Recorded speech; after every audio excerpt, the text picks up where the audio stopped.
Bonjour Quentin. Bonjour Eric. Merci Quentin de me recevoir chez toi pour présenter ton activité qui consiste dans la compétition de chiens de traîneau avec une particularité, c'est que tu utilises des chiens de chasse croisés. C'est ça, tout à fait. Donc c'est plus maintenant l'image du husky d'il y a maintenant. Le husky c'était un très bon chien de traîneau il y a une cinquantaine d'années, à l'époque des chiens nordiques, donc le husky, le samoyède, le groenlandais, le malamute, qui sont les 4 racines du monde du chien de traîneau. Donc il y a une cinquantaine d'années, on a modifié un petit peu ces lois qui disaient que seulement les chiens nordiques pouvaient tirer des traîneaux. Et on a modifié ça, donc en prenant des chiens d'Alaska, des braques allemands, tout ça, puis en mélangeant un petit peu le tout, pour créer les chiens actuels qui sont des chiens de traîneau qui dépassent maintenant les 30 à 35 km de moyenne sur les grandes distances, comme 10 à 40 km pour les plus grandes compétitions mondiales. Et du coup, c'est des chiens qui sont plus performants au niveau des distances, qui tiennent plus facilement que le husky parce qu'ils sont plus évolués génétiquement et qui sont vachement plus rapides. Moi, en tant que vice-champion du monde en titre en Alaska, sur une piste de 10 km, je vais tourner en moyenne en 18 minutes, alors que pour les nordiques, ça va être plus compliqué. Les 10 km, ils vont les faire pour les meilleurs en 25 minutes. Voilà. Tu es quoi? Actuellement, donc, je suis en BTS profession immobilière alternance. Donc, je suis au lycée Louis Michel qui se situe à Grenoble. Et donc en début de semaine, le lundi et le mardi, j'étudie donc mes cours à Grenoble. Et fin de semaine, je suis en alternance donc en une agence immobilière à Saint-Marcelin.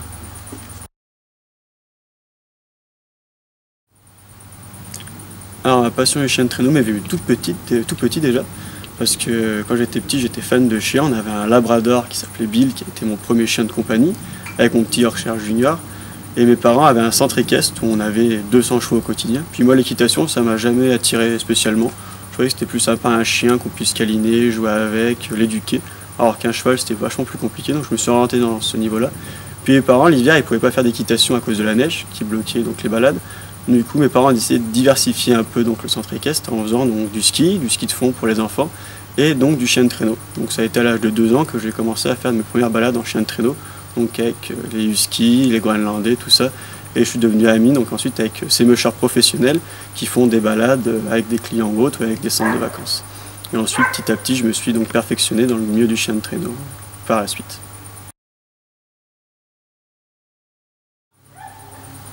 Alors quand j'étais tout petit, que j'avais pas forcément de husky ou de traîneau, un copain musher, Sébastien Monitor, qui a commencé un petit peu à me faire l'éducation du mushing, m'a offert un vieux traîneau en bois. Et du coup, j'étais tout petit, je devais avoir 6-7 ans à peine. Et j'ai commencé à faire mes tours de chien de traîneau dans mon jardin avec mon Yorkshire et mon Labrador, et avec pour chien de tête ma chef de compagnie qu'on avait à l'époque, une petite chèvre nèbre. Donc du coup elle broutait dans le jardin en faisant les tours de maison, puis mes 2 chiens à l'arrière tiraient. Et du coup voilà, ça me faisait plaisir étant petit, je me prenais un peu pour le Nicolas Vanier et je partais en aventure dans mon jardin de 500 mètres carrés.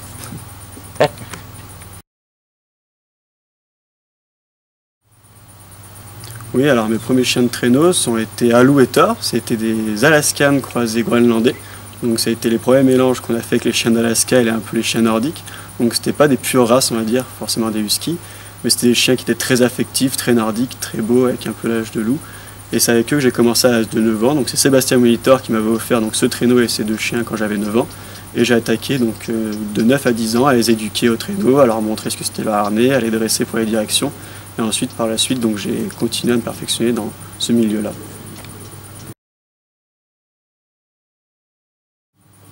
Alors mes premières compétitions, je me souviens toujours parce que c'était à Autran, donc c'est à moins d'1 heure d'ici. Et j'étais allé voir donc le président de la Fédération française de chiens de traîneau, Thierry Bloch, qui m'avait inscrit à une course junior en 2 chiens. Donc j'étais allé avec Alou et Thor pour faire donc cette compétition à Autran. Donc à l'époque c'était 800 mètres, mais pour moi c'était les premiers 800 mètres de compétition de ma vie, où on a fini tous ensemble premiers. C'était la première course junior pour les juniors minimes. Et c'était là où j'ai commencé à prendre goût à la compétition et à me dire c'est peut-être le moment de faire un peu du haut niveau. Donc du coup j'ai commencé petit à petit à faire des courses, puis pendant 1 an je suis resté en 2 chiens. Et par la suite, pendant l'été, mon 2e chien, Thor, est malheureusement mort d'une occlusion intestinale. Et il a fallu que je me diversifie par rapport aux chiens, et je ne pouvais pas repartir dans le domaine des nordiques parce que Alou n'était pas une pure race. Donc du coup je me suis diversifié dans les chiens qui venaient d'Alaska, des braques, etc. Et j'ai acheté donc mes 4 premiers chiens de traîneau, donc Suzy, Jumbe qui est encore aujourd'hui au chenil, Sam et Pépon qui ont été mes premiers chiens de chasse de traîneau pour la compétition à l'âge de 11 ans. Alors Quentin, aujourd'hui tu as 20 ans, tu as un très très beau palmarès derrière toi. à savoir que tu ne vis pas de ta passion, c'est vraiment une passion hein, qui génère pas de, on va dire, de bénéfices. Est-ce que tu peux nous brosser vite fait tes plus gros palmarès? Un plus gros palmarès, donc c'est double champion de France junior et senior à l'époque, quand j'étais encore jeune et que j'avais les 2 titres, parce que j'avais l'âge des juniors, mais je battais en même temps donc les seniors. Ensuite, j'ai été double champion d'Europe senior, champion d'Europe aussi junior quelques années auparavant, vice-champion du monde junior, et là cette année, donc à mes 20 ans, je suis monté donc vice-champion du monde senior, catégorie 4 chiens toujours. D'accord, un sacré palmarès. Donc, la médaille des championnats donc, en Alaska en 2013, où j'ai fini 2e. Voilà, belle médaille faite avec les Inuits d'Alaska. D'accord. C'est là où tu as été vice-champion du monde. C'est ça, vice-champion du monde. En Alaska, très beau voyage. Ah bah j'imagine. J'imagine. Puis voilà, après on a un petit peu tout, donc on a mes premiers débuts, puis j'ai mis un peu les principales. Donc voilà, c'est un peu celles qui sont ici, les autres sont envoyées. Puis après quelques médailles où j'ai été un peu fier de les avoir remportées, c'est que championnat d'Europe junior ou championnat d'Europe normal. Ma première médaille au Canada aussi, de vice-champion du monde. Puis voilà, après, toutes celles que je trouvais plus sympathiques. Quentin, tu concours en catégorie 4 chiens. Est-ce que tu peux nous parler en quoi ça consiste? Alors ça consiste à avoir seulement 4 chiens qui puissent tirer donc le traîneau. Donc moi en l'occurrence mes 4 chiens de l'année dernière et sûrement cette année encore sont Herman, Blaze, mes 2 leaders, et Toby et Taz qui sont les 2 wheels. Donc les wheels ce sont les chiens à l'arrière, les plus costauds qui tirent, et les leaders ont pour consigne de donner les directions aux wheels à l'arrière et de donner le rythme. Les wheels tirent le poids, ils sont un peu plus gros. Là actuellement Quentin, tu as combien de chiens? Alors là maintenant j'en ai 11. Donc j'ai un retraité, mon vieux djembé, qui maintenant est resté parce que c'est avec lui que j'ai commencé mes vraies premières compétitions en 4 chiens juniors. Donc lui il restera à la même jusqu'à la fin. Puis ensuite donc j'ai 4 chiots qui sont nés l'année dernière, qui ont tout juste 1 an et demi, qui sont un peu la relève des retraités parce que comme je disais auparavant, les chiens ont une courte durée de vie dans le monde de la compétition. Un chien va commencer vraiment à travailler pour les compétitions à l'âge d'1 an. On n'a pas le droit de faire courir un chien avant ses 1 an, c'est son premier anniversaire. Et ensuite, pour les meilleurs chiens, ça va aller jusqu'à 5-6 ans, et pour vraiment exceptionnel, 7 ans. Mais par la suite, ensuite, on ne va pas pouvoir leur demander du haut niveau, juste après donc des sorties ou l'éducation avec les jeunes. Alors Quentin, moi je suis chasseur, je suis vraiment très surpris de voir que tu utilises un croisement de chiens avec des chiens de chasse. Alors dans à peu près tous mes chiens, on va retrouver donc du lévrier, du grester, du pointer, du braque et de l'Alaskan. Alors l'Alaskan c'est un chien donc, qui vient d'Alaska, c'est pas vraiment une race, c'est à l'époque de l'âge d'or d'Alaska où tout le monde est allé en Alaska pour essayer donc de trouver la pépite d'or qui rendrait la fortune. Sauf qu'à l'époque le husky et les autres chiens nordiques coûtaient très cher et du coup il y a un commerce donc, de chiens comme les Beethoven en l'occurrence, donc les Saint-Bernard, les braques, les pointers ou autres qui sont en partie donc, des États-Unis du Nord pour aller en Alaska pour pouvoir aider donc, ces pionniers de l'âge d'or à tirer les traîneaux et à accéder aux mines. Donc c'est là où est né l'Alaskan. Alors le croisement, donc on a étudié des chiens pour qu'ils puissent à la fois être rapides, obéissants et costauds. Parce que quand même un traîneau fait à peu près 10 kg parce qu'ils maintenant ils sont en carbone, mais un musher a pesé entre 40 kg pour les filles qui sont assez lestes et 80-90 kg pour les hommes qui sont un peu plus corpulents. Donc du coup on a utilisé le braque, qui est un braque allemand en l'occurrence, dans la plupart des chiens, comme Taz, et ce sont des chiens qui sont vraiment plus costauds, qui peuvent tirer facilement 2 fois leur poids sans aucun problème. Mes chiens font en moyenne 30 kg, donc ils peuvent tirer 60 kg sans aucun problème chacun. Donc moi en 4 chiens ils peuvent tirer, donc faites le calcul, ils font à peu près 30 kg chacun. Ce qui leur donne une grosse marge par rapport au poids de mes 70 kg à peu près, plus le traîneau. Et ils peuvent faire des pointes jusqu'à combien de km/h? Alors à l'attelage, ce seraient des chiens qui vont pouvoir monter dans les 50 à 55 km/h, parce que l'attelage va toujours aller à la vitesse du chien le moins rapide. Donc en l'occurrence, même si j'ai des chiens qui sont des vrais avions de chasse et qui peuvent passer les 90 km/h en libre, je ne pourrai jamais atteindre cette vitesse-là à l'attelage, puisque j'aurai toujours des chiens qui seront moins bons et qui n'auront pas ces vitesses hallucinantes. Et ensuite, en moyenne, sur les compétitions d'une dizaine de kilomètres, on sera à 35 km/h. Alors, Quentin, je suis assez curieux de rendre visite à ces fameux chiens de chasse croisés Alaskan. est-ce que tu peux m'inviter dans ton chenil et faire une petite balade avec ces chiens? Mais avec plaisir, Eric. Allons-y.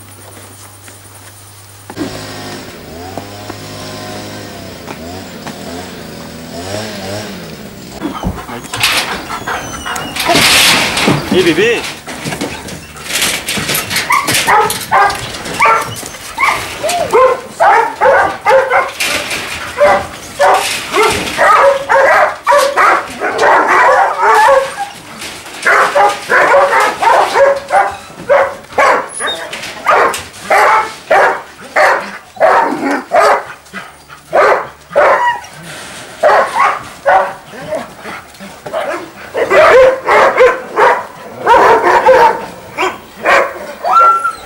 Alors Quentin, là tu vas nous montrer un exemple de dressage pour envoyer tes chiens au parc. Voilà. Est-ce que tu peux nous expliquer un petit peu comment tu procèdes? Alors voilà, donc j'ai 7 hectares à la maison, donc au lieu de les rester dans un petit parc comme ça qui fait 500 à 600 mètres carrés, donc juste qu'ils se défoulent un petit peu, je les envoie donc au parc, et puis à force, à l'époque quand j'ouvrais comme ça, hop, ça sortait tout, ça me bourrinait, tout ça, c'était pas vraiment pratique. Donc, du coup à force j'ai fait l'éducation, je les ai pris un par un à l'époque, et puis je leur ai dit non, Taz, recule, recule, non. Au début je suis resté comme ça derrière la grille en disant non, alors comme ça ils passaient sans me brûler. Puis petit à petit je suis allé de plus en plus loin, donc je me suis reculé. Donc non. Hé Herman, non. Non. Donc voilà, je trouvais ça sympathique et puis en même temps ça faisait l'entraînement pour le départ en ligne, parce qu'en départ en ligne il faut savoir qu'il y a en général une quinzaine d'attelages, donc 15 attelages avec ma catégorie c'est le 4 chiens, du coup c'est beaucoup de chiens qui sont entassés, qui sont côte à côte, et il faut que les chiens quand même restent au calme et puis ils se battent pas avec les autres chiens et puis qu'ils restent vraiment cool. Donc là si tu veux, d'après ce que je comprends, c'est tu simules un départ de course peut-être. Voilà. C'est plus ou moins ça, les départs de course normales ou en master, donc en fonction après, quand même des ordres, donc je vais faire reculer. Herman, recule. Herman, allez, recule. Herman, allez. C'est bien. Non. Non. On va se décaler un petit peu. D'accord, donc là, effectivement, ça va partir. Voilà. Ça va partir rapidement. Herman. Donc, allez, Herman, recule. Recule. Non, Herman. Non, Blaze. Allez au parc.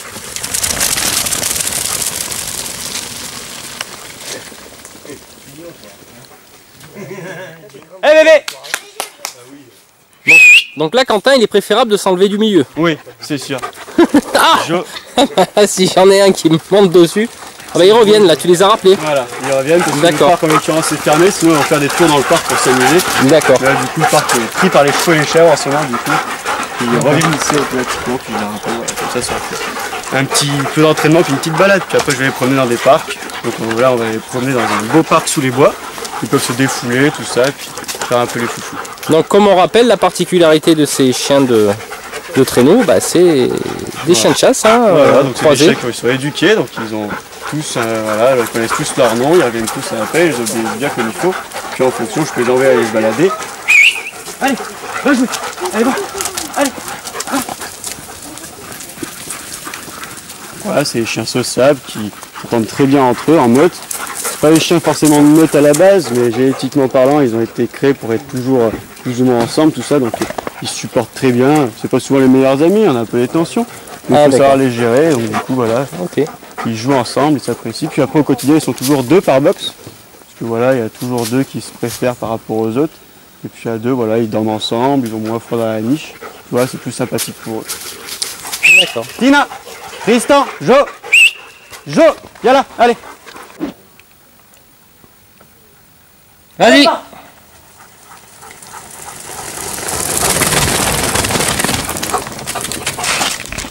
Donc là Quentin, on va rejoindre le parc. Voilà, donc là c'est le parc plus ou moins d'été où ils peuvent se défouler en journée quand je suis à la maison, tout ça, pour voilà, continuer un peu à se muscler, puis se divertir un peu, puis ça crée des liens sociaux dans la meute. Donc on a toujours le dominant et puis les dominants en dessous.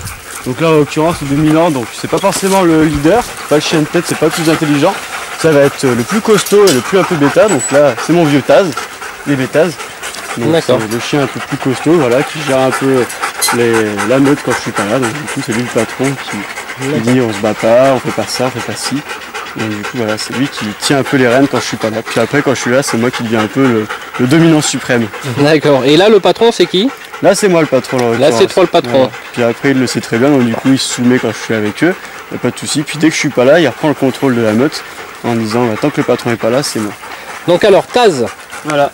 Taz, alors. C'est une longue histoire parce que c'est un des tout premiers chiens qui est né à la maison. Donc, du coup c'était les premiers bébés qui sont nés en 2008-2009. C'était l'année où j'ai commencé à faire une portée avec Kilik, ma chienne de tête de l'époque. Et mon vieux Hal aussi, qui était un super chien. C'était un des tout premiers chiens que j'ai ramené du Canada.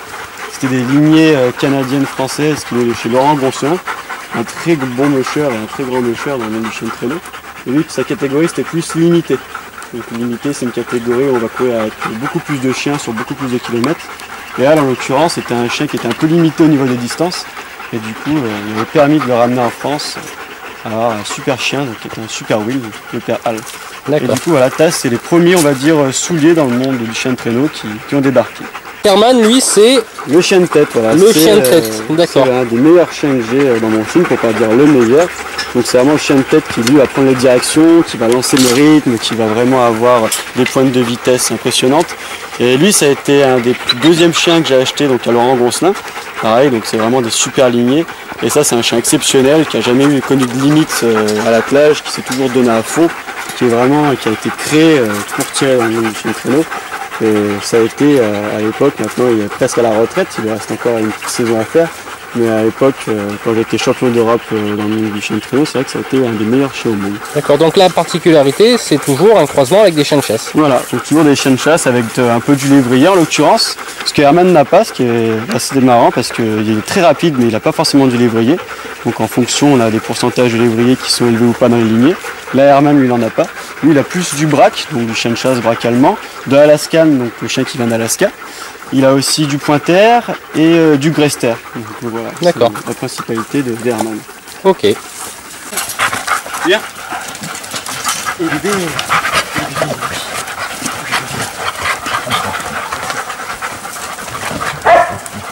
Seul. Jo. Logan, Fifi. Et Jo. Arrête.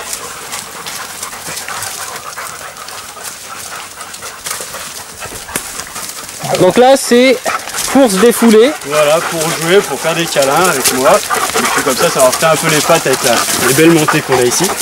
Et du coup voilà, ça permet d'organiser les liens et puis de profiter un peu d'eux, tout en ayant la sécurité, parce que là ici on a 1 hectare de clos. D'accord. C'est quand même pratique pour eux parce que je sais qu'ils sont en sécurité, tout est électrifié. Donc du coup ils peuvent pas s'échapper et autres. Et puis ils restent toujours auprès de moi. Comme ça, donc après on a les chiens un peu style garde du corps comme Tina qui va toujours rester à 5 mètres de moi. Les gambadaires comme les petits souls là, les petits jeunes qui va être promener à droite à gauche dans le parc, qui va revenir faire un câlin, voilà vous voyez. On se balader, puis après on a les fidèles, le petit Herman qui reste toujours dans le coin dès qu'on l'appelle, tu vois, pour aller jouer. Allez bébé, allez hop. Allez ça, hop.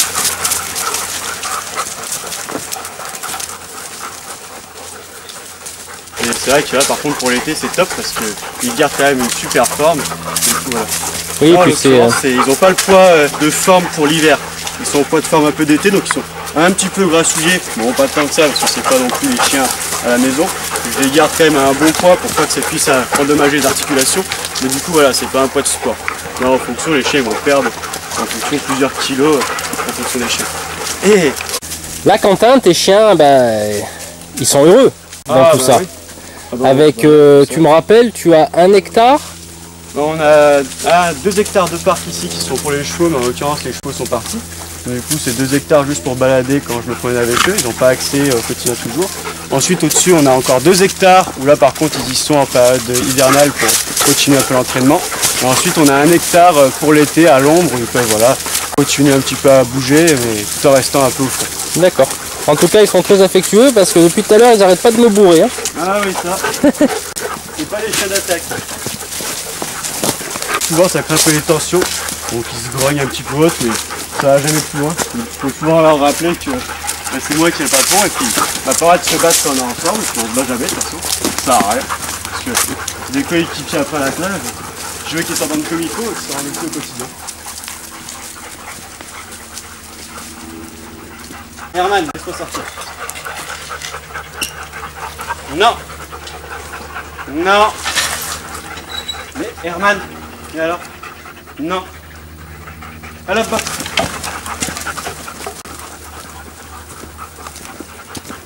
Allez. Donc du coup, en l'occurrence, Blaze et Tigre, ils sont arrivés tous les deux l'année dernière. Donc du chenil gonflin. Tigre, Blaze. Du coup, ils s'entendent bien, ils ont mis chacun eux, parce qu'ils n'aiment pas dormir ensemble. Et du coup, voilà, ils ont un petit box ici qui fait 4 par 3, plus un parc en haut, qu'ils utilisent pour aller et venir en fonction. Taz, dehors, Taz. Là, on a Herman qui n'a pas de compagnie parce qu'ils sont 11, donc du coup, nombre impair. Allez, Tristan, c'est pas ton box. Allez, Tristan dehors. Donc il est seul, mais du coup, ça le dérange pas, lui, il a une gâte comme ça. Voilà. Après, on a Toby et Jo. Ah, la particularité, Quentin, c'est que tu leur mets de la musique. Oui, je leur mets de la musique, c'est une technique que j'ai vue au Canada. C'est quand les mushers sont très proches des autres, donc là, un peu en l'occurrence, on n'a pas de mushers qui sont à proximité. Mais par contre, on a des chasseurs qui sont juste à côté de la colline, des voisins en dessous, du coup, qui font du bruit. En l'occurrence, donc ça les excite ou autre en fonction, donc ils se mettaient donc à gueuler. Donc du coup, je leur ai mis la radio pour que ça leur fasse un bruit de fond. Puis la particularité, c'est que ça leur apprend à avoir un peu du bruit autour, tout ça. Donc là, je la débranche la journée quand c'est calme, c'est vrai que c'est le week-end. Et après la nuit, dès que je veux être tranquille, je veux pas qu'ils aboient ou autre, je remets la radio. Donc c'est réglé un peu au pif. Là, en l'occurrence, c'est énergie parce que c'est plus sympa quand on nourrit d'avoir énergie. Du coup, voilà, je leur mets un petit volume sympa pour qu'ils entendent un peu tous. Et voilà. Ensuite, on leur a mis un petit mur en bois pour qu'ils évitent d'avoir la vue sur les voisins parce qu'avant, ils avaient une super vue sur le voisinage et les collines. Et du coup, on l'a fermé et on l'a fait en fonction qu'ils puissent avoir pas de vue. Mais ça leur fait un petit parc du coup de défoulement. Et ils y ont gagné au change. Quentin, tu as voyagé un petit peu partout dans le monde pour participer à toutes ces compétitions. Je pense que ça doit quand même demander une sacrée logistique. Alors oui, niveau logistique, donc déjà l'entraînement des chiens qui doit être fait par rapport à la compétition, qui fait une dizaine de kilomètres. Donc pour faire seulement 10 km pour se classer dans les meilleurs mondiaux, il va falloir entraîner les chiens sur 400 à 500 voire plus kilomètres toute l'année. Donc on attaque l'entraînement fin septembre en fonction de la température qui nous permet d'entraîner. Donc on entraîne naturellement avec le quad au début vu qu'il y a de la neige. Et par la suite on va faire fonctionner les chiens dès qu'on aura de la neige possible. Mais il faut organiser aussi le camping-car parce qu'on part tous les week-ends avec ma mère et mon père et plus la remorque avec les chiens dedans pour pouvoir voyager un peu de partout en France et en Europe pour les week-ends et faire un peu les courses nationales et internationales. Puis ensuite on va logistique un peu des championnats du monde et championnats d'Europe qui ont lieu en Norvège, Suède, Finlande, Alaska, Canada. Où là ça va demander une grosse logistique par rapport aux chiens, par rapport aux vaccins, les lois qu'il va falloir, le transport en avion pour Alaska et le Canada, et ensuite la nourriture, où est-ce qu'on va pouvoir se fournir, se loger ou autre. Donc c'est vrai que c'est un peu une logistique titanesque à chaque fois qu'on fait des déplacements nationaux, mais c'est vrai que c'est toujours des beaux voyages et des super paysages avec souvent une belle médaille à la fin. Bon, mais ça, je te le souhaite effectivement pour cette année 2013. Effectivement, ça demande énormément de choses.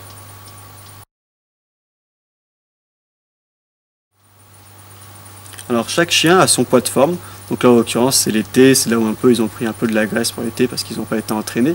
Mais après chaque chien a son poids de forme, c'est là où il va être au milieu de sa forme pour pouvoir courir, avoir une vitesse performante en étant musclé au milieu de sa forme. Et du coup je vais pouvoir donc gérer les chiens au gramme près quasiment.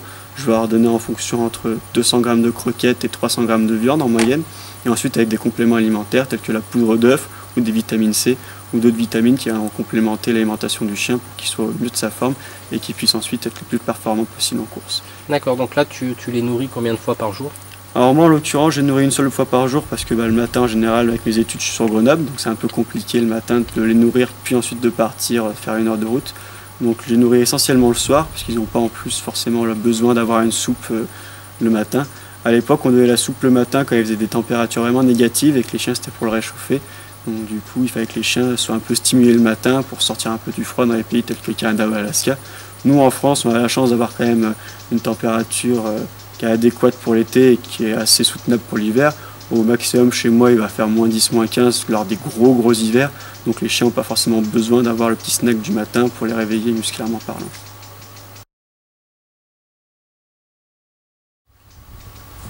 Alors, 11 chiens, c'est complètement différent à gérer qu'un seul chien à la maison, parce que c'est quand même une meute, c'est donc une hiérarchie à respecter.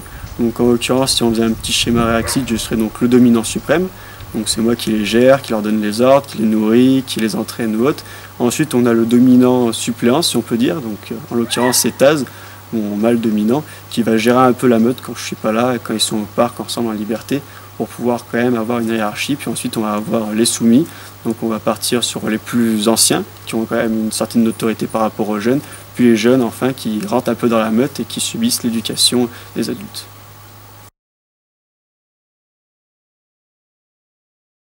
Alors tu as un lien particulier avec tes chiens. Est-ce que tu peux nous en parler un petit peu? Alors oui, le lien avec mes chiens, donc c'est un lien très fort, parce que mes chiens c'est un petit peu mes bébés. En même temps c'est aussi mes meilleurs amis, et puis en même temps je suis un petit peu leur patron, plus ou moins, on peut dire ça. Donc, du coup j'ai vraiment une relation qui est très fusionnelle avec mes chiens. C'est des chiens qui vont savoir ce que je ressens, si je suis pas bien, si je suis pas en forme, ils vont tout le savoir. Alors il y en a certains qui vont en profiter pour faire des bêtises, d'autres qui vont venir plus pour être un peu plus câlins parce qu'ils vont voir que je suis pas en forme aujourd'hui. Puis ensuite au quotidien on va avoir une éducation donc plus patronale par rapport à l'entraînement ou autre, où là il va falloir que je sois très strict par rapport à eux parce que je leur demande vraiment des consignes précises. Puis ensuite au quotidien quand je me balade avec eux, c'est vrai qu'en fonction avec des chiens, je vais plus ou moins être leur papa parce qu'ils sont là à la maison, ou alors vraiment leurs copains parce que c'est des chiens que j'ai depuis très longtemps et qui font vraiment partie de ma famille. Alors, une petite anecdote, est-ce que c'est vrai que quand tes chiens préparent une compétition, tu les mets au régime et tu te mets au régime toi aussi? Alors ça non, c'est pas vraiment un régime, on peut appeler ça comme ça, c'est plutôt une remise en forme.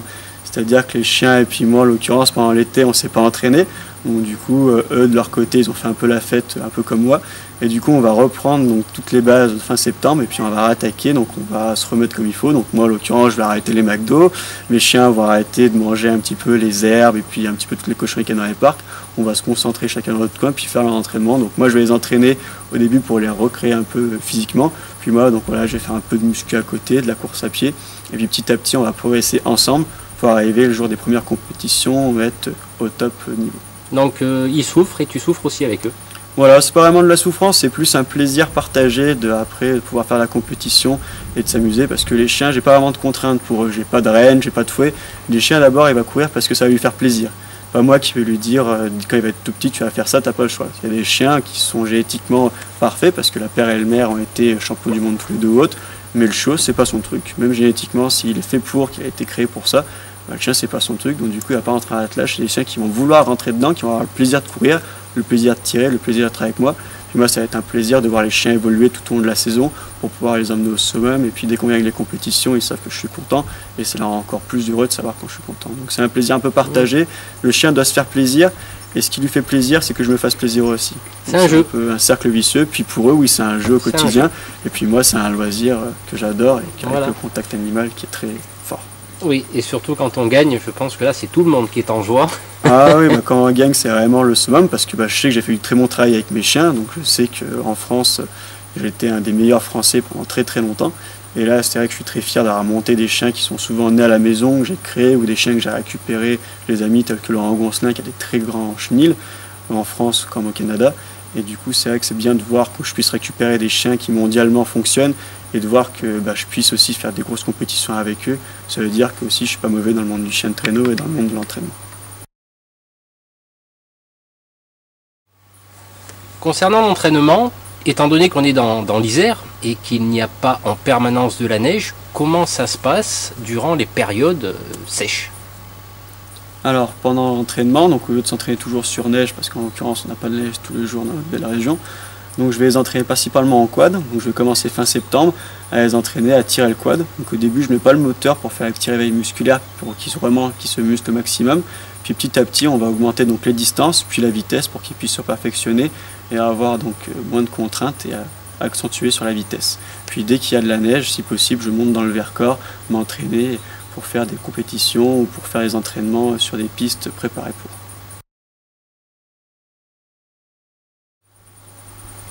Alors la compétition va se dérouler donc du samedi au dimanche, donc ça va se effectuer sur 2 jours. Les 2 jours, donc on va faire le calcul des meilleures manches, puis on va faire la somme pour savoir qui a été le plus rapide pendant le week-end.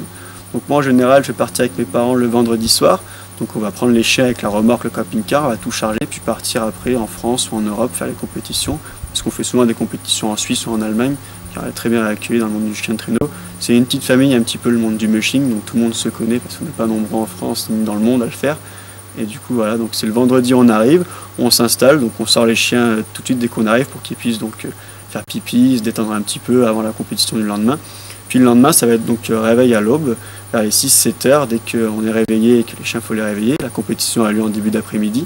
Donc on va les réveiller, on va leur faire un petit snack parce qu'ils auront passé une nuit un peu plus froide que d'habitude. Alors est-ce que tu peux préciser ce qu'est un snack? Alors un snack, donc c'est en fait une grosse gamelle d'eau chaude pour un peu les stimuler au niveau musculairement parlant.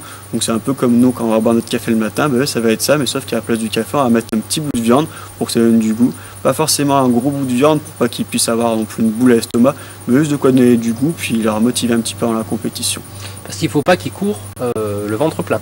Non, il ne faut pas qu'ils courent le ventre plein, c'est comme les compétiteurs dans le monde des humains. On ne va pas courir après qu'on ait mangé 2 kilos de pâtes, donc ça ne se fait pas non plus chez les chiens. Donc il faut vraiment qu'ils soient le plus leste possible pour qu'ils puissent se faire plaisir et être le plus performant possible à l'attelage.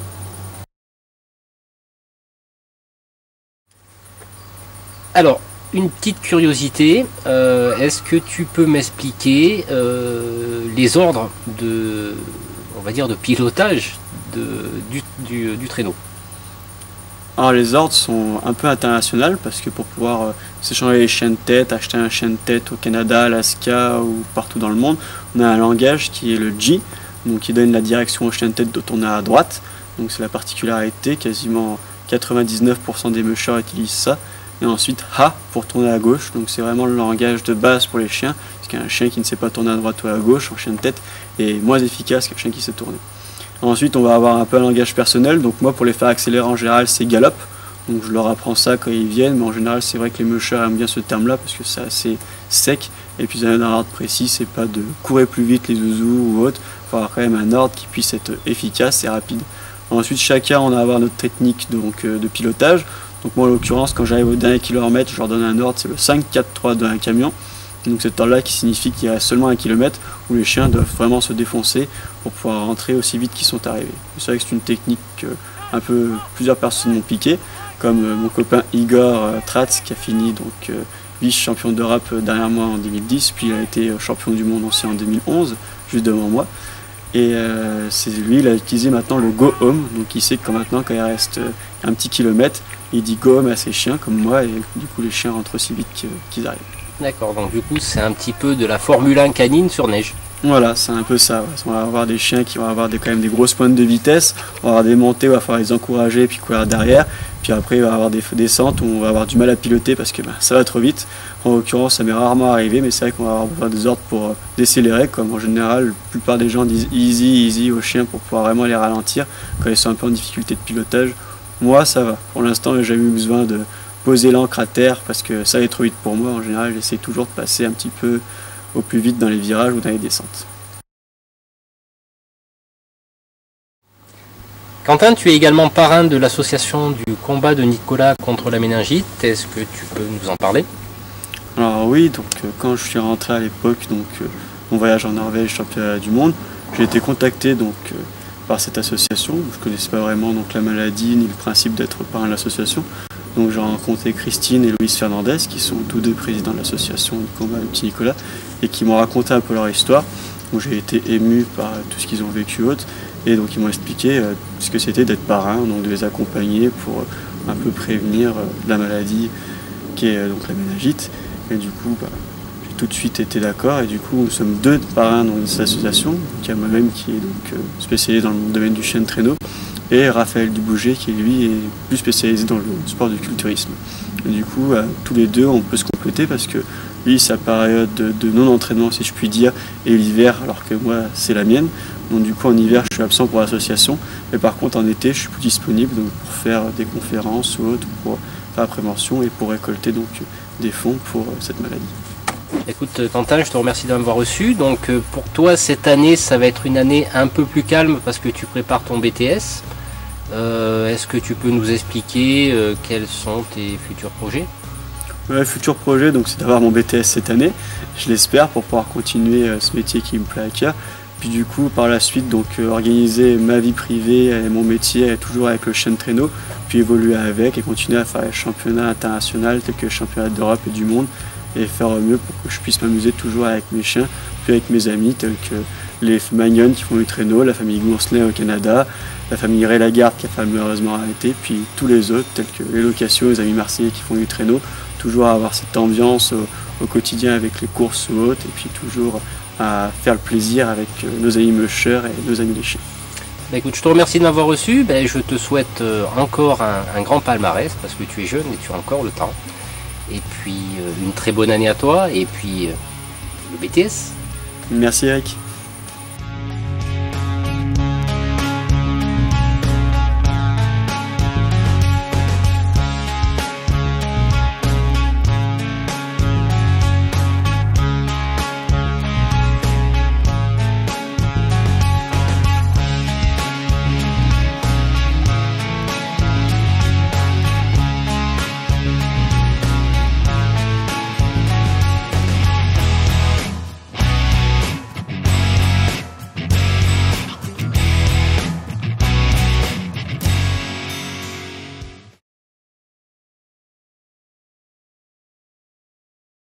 Tu ne vis pas de ta passion, c'est vraiment quelque chose de